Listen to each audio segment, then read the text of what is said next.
हो आ।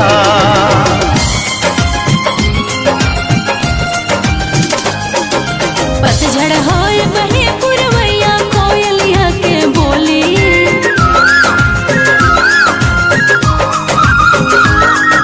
पतझड़ होए बहे पुरवैया कोयलिया के बोली।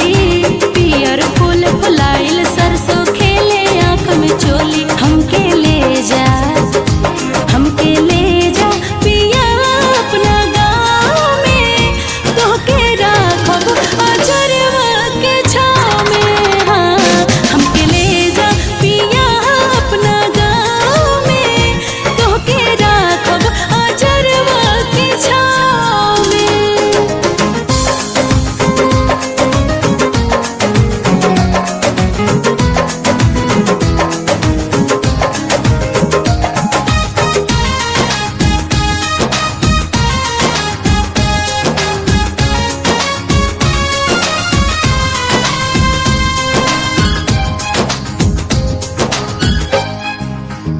इठला के बल खा के चुनरी सर से हाय सरक जाला।